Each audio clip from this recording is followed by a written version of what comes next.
Bruce Lee wasn't just one of the greatest martial artists of all time. Pound for pound, he might also be one of the greatest athletes. And no technique shows that off quite as well as his legendary one-inch punch. From just a finger length away, Lee could produce an impact that just didn't seem humanly possible. Visually, it's like watching a batter turn a bunt into a home run. In a move that lasts about as long as a flash of lightning, Lee could generate between 230 and 470 pounds of force. That's like taking a direct shot on a knee strike from a 185-pound UFC fighter. And the secret to Lee's technique starts with his stance. Check out how he aligns his body. His hips and shoulders are turned, which creates a direct path from his back foot into his target. And after he pushes off the ground with approximately 300 pounds of ground reaction force, Lee's muscles start to tighten up.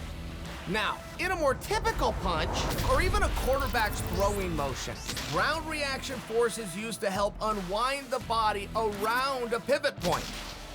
But in Lee's one-inch punch, his stance and contracting muscle groups ensure there is no pivot point. And like a Newton's cradle, transferring energy between its spheres, this maximizes the energy transfer from Lee's back foot to his fist. On a Newton's cradle, if there's too much space between the balls or they collide at different angles, energy is lost. And this is why Lee's one-inch punch is so devastating. After pushing off the ground, his rapidly tightening muscle groups become the middle three balls, and his opponent becomes the last one. And the timing required to optimize this energy transfer is basically superhuman. Studies show the coordination and force on techniques like this are directly related to the amount of white matter in the brain.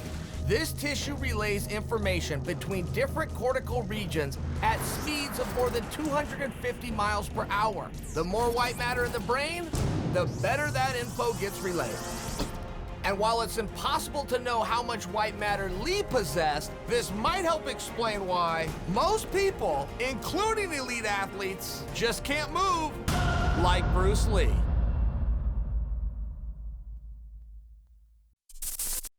Thanks for watching ESPN on YouTube. For live streaming sports and premium content, subscribe to ESPN+.